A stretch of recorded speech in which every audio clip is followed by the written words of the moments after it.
Hello everybody, welcome to the halfway point of our 40-day challenge.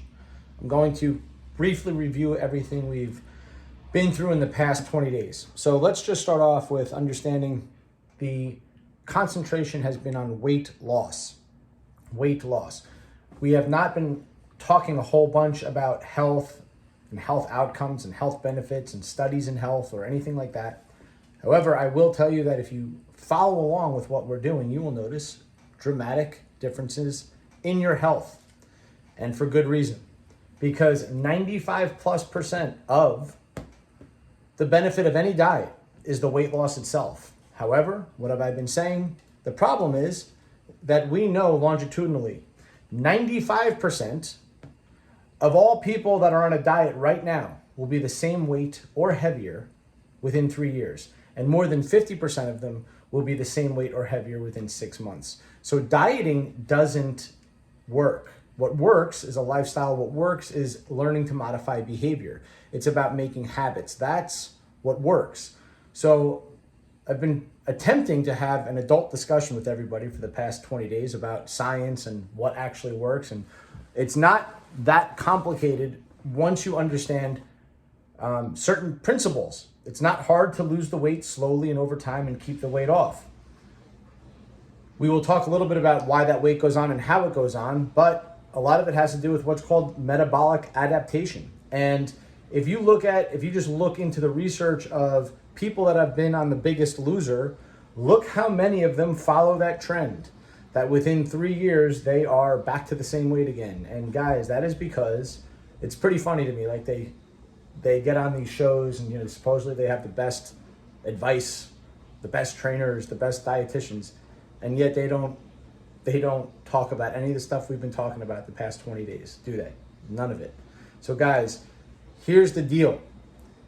If you recognize what a conundrum it is to lose weight once you get it on. So once that weight gets on, if you know that statistically 95% of people will be the same weight or heavier within 3 years, does everybody recognize why and how it's so important that you not allow your kids to get heavy, from the jump? How critical that is to get them into certain behaviors and lifestyles. I know sometimes I say things that are a little too close to home for some people and may make them feel uncomfortable, but that's okay. That's my style. That's how I like to learn. I like to learn and understand why is it relevant to me. And then I like to man up to the challenge and try to change stuff. And guys, if we don't get it by now, what's going on, we're never going to get it. And what did I say? It starts with where? It starts with what's in your home. It starts with, if it's in your home, you're going to eat it. That is rule number one, and that will stay rule number one forever, because that is the trend.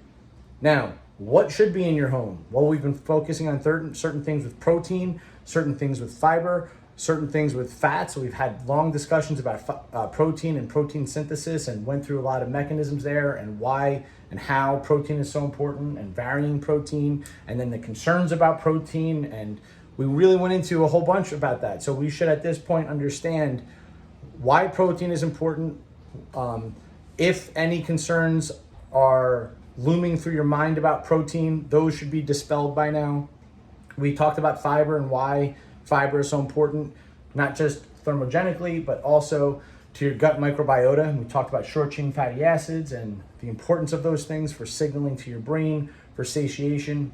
We talked a whole bunch about fats. And I didn't go into saturated fats. I didn't go into monounsaturated fats, but we talked a lot about polyunsaturated fats. And we talked about omega-6s and omega-3s. We talked about linoleic acid, which is an omega-6, alpha-linoleic acid, which is omega-3. We talked about how important that ratio is, that we need to reduce the omega-6s and increase the omega-3s. What are the omega-3s? Omega-3s would be specifically fish oil, krill oil, but it is true that alpha-linoleic acid, which is an omega-6, does convert into EPA and DHA, which are omega-3s in the body. Don't want to be confusing right here. I just want to be very clear that when I was talking about omega-6s, I was talking very specifically about stop eating out of boxes and packages, because if you look on the side of that label, you're going to notice a whole bunch of oils that are seed-based. you're going to notice sunflower oil, safflower oil, canola oil. That is the stuff I'm talking about that must be reduced. The omega-3s must be increased. So don't cook with seed oils. That would be canola oil, grapeseed oil, all that stuff. And make sure you're taking a good quality fish oil supplement, making sure that you're eating your fatty fish a couple of times a week. And then we talked about why and how and what the consequences are and how it helps your body overall with inflammation, function, performance, overall, just good stuff going on, guys. Heart health even. So that was the cluster of things. And then we started to talk about, adipose tissue. We started to talk about fatty liver disease, fatty pancreas. We started talking about, I even sent out a picture of a heart transplant, and you can literally see the fat marbled around this heart. Once you become insulin resistant, once tissues with these cells, the adipose tissue, the fat cells, get bigger and bigger and bigger, that's what happens. They become so big that literally you have these fatty acid spillover into the bloodstream. Your triglycerides go up, and then what happens? The body goes, well, geez, we can no longer keep this fat away. Like, where else can we go? You can only get so big here. So it starts going inward toward the organs, and those organs start to get marbled in fat. And the consequence is that you get impaired function of those organs, severely impaired. And one of those organs happens to be your pancreas. And when pancreatic signaling of insulin goes awry, that's not good, guys. We talked about what happens there. What happens is, in response to all of this literally energy in your blood, the blood glucose, the fatty acids in your blood, insulin is trying to take that stuff and escort it into the cells, but there's just no room. We talked about also what's happening at a mitochondrial level, literally a microscopic level, that similarly there's a spill out. Okay, so it's happening at a microcosmic level. Do you guys remember from biology mitochondria, right? The powerhouse of the cell. Well, eventually what you eat turns into electrons, right? Everything is electrons. So once that food is completely broken down, you have what's called an electron transport chain in the mitochondria. And this is what makes ATP, and at the end, there's water that's produced. So guys, the bottom line, that the body has a natural mechanism to use energy and stay lean, right? But if there's an energy overload, the consequence is mitochondrial dysfunction. That chain, that electron transport chain, gets backed up. So there's different complexes, complex 1 and complex 2, gets backed up a lot, and there's a spill out, and that spill out is eventually what leads to this oxidative stress. It leads to superoxide. It leads to the things that we don't want. And guys, at the end of the day, all disease is driven by oxidative stress. And overeating is one form of oxidative stress. So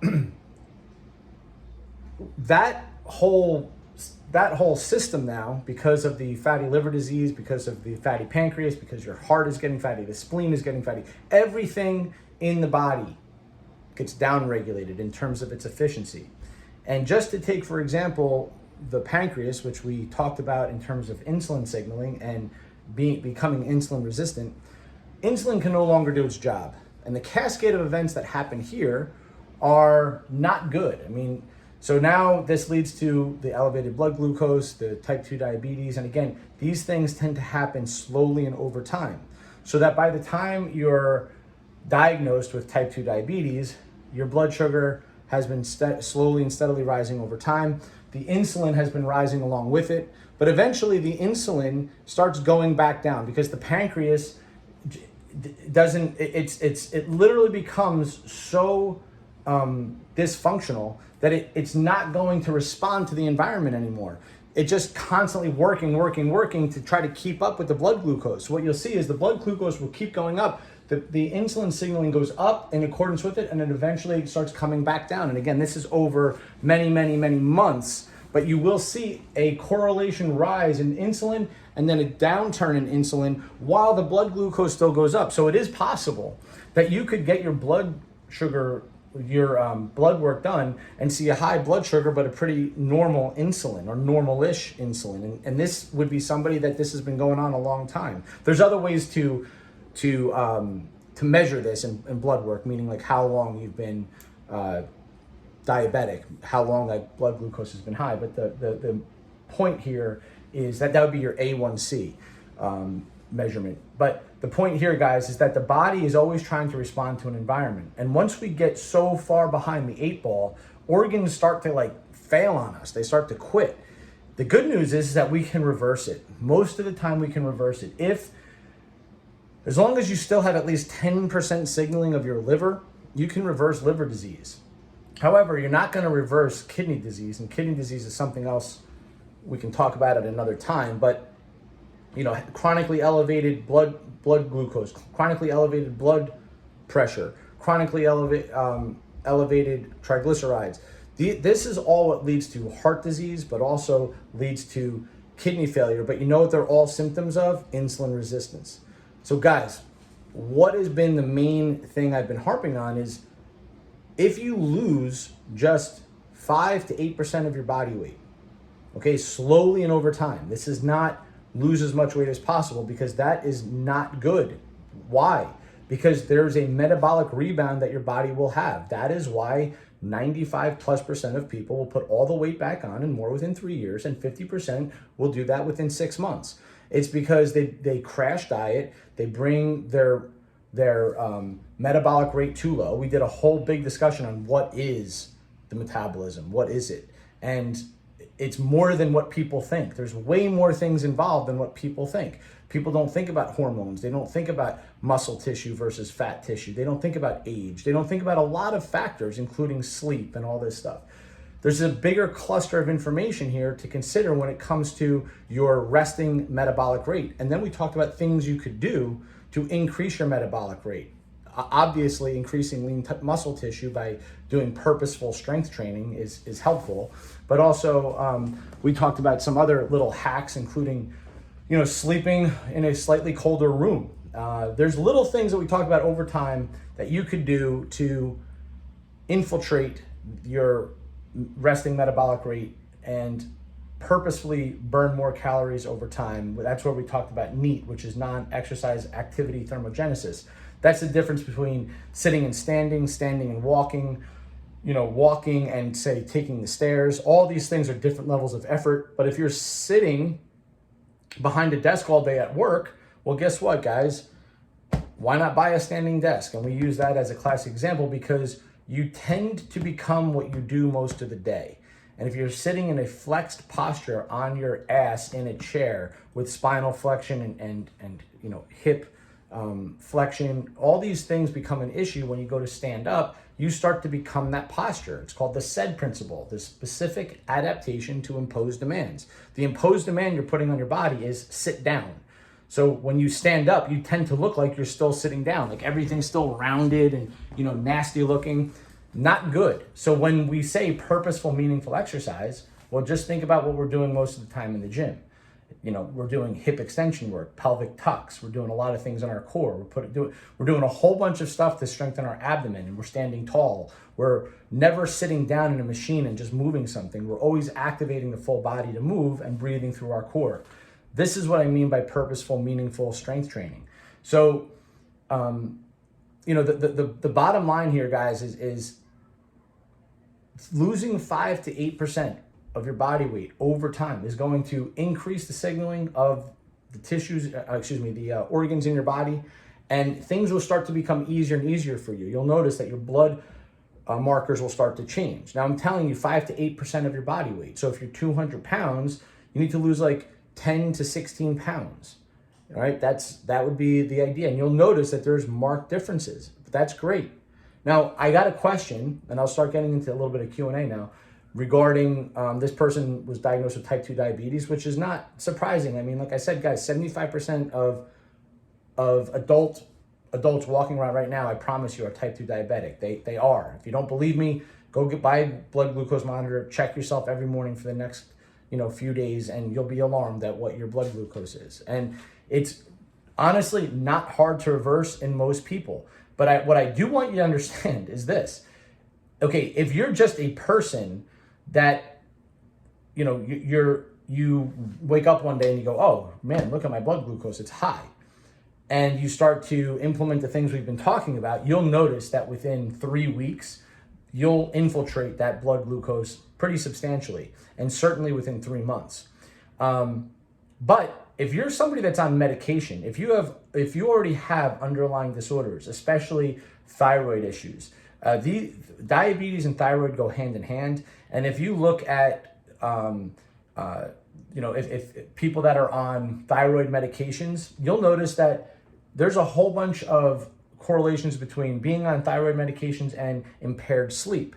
Now, what did we talk about? If you watched my 2 videos on sleep and the importance of sleep and its effects on your overall health, including insulin and blood sugar, what do you think that's going to do to insulin and blood sugar? Furthermore, there's evidence just flat out shows that because of the connection between T3 and T4 in the bloodstream, that this can have a metabolic effect in the liver, which will affect your blood glucose and cause it to rise anyway. So the combination of not being able to sleep and just mechanistically how T3 and T4 work through your liver and raise blood glucose, because it puts extra strain on the liver and therefore the pancreas, the rest of the organs. Insulin has a response, downstream, blood glucose goes up. And this is just another example of, it depends on who you are, what you have going into your body and what you don't have going into your body. Whether you're male, female, are you, how old are you? How long have you been in this condition? How much weight have you lost?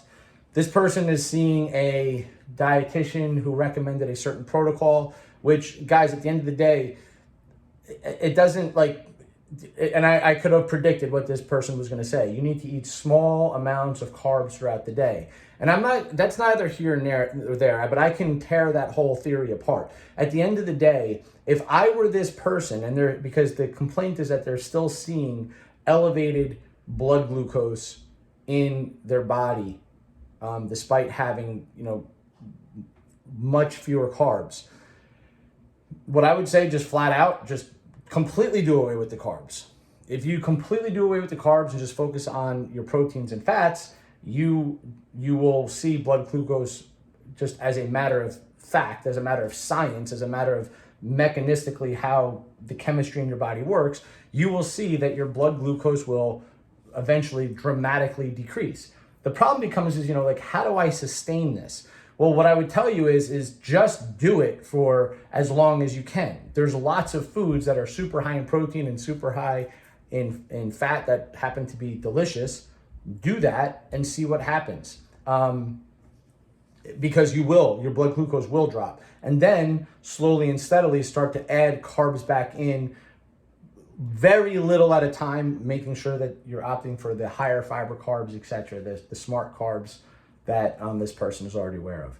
Okay, the other question had to do with magnesium. And somebody was asking about magnesium and how do I know how much magnesium to take? Well, I can assure you that more than 50% of the population is magnesium deficient, and especially women. A lot of it has to do with where we choose to get our macronutrients from, because the foods that we're eating are just deficient in magnesium. Now, the bottom line, guys, is if you're constipated, if you're somebody that realizes, boy, I don't go to the bathroom every day, or you tend to be it's hard, or a stool is hard to pass, you're somebody that definitely needs more magnesium. Magnesium has an overall relaxing effect on muscle, and remember that your intestines is smooth muscle, right? It's working to push through food through that intestinal wall. I mean, it's like a 30-foot tube from your mouth to your anus. So that's a long way for food to travel before it finally comes out to you. And it is the intestine, which is smooth muscle, which works. So imagine if it's lacking magnesium, it essentially becomes more rigid. But guys, that's also your heart. That's every muscle and organ in your body.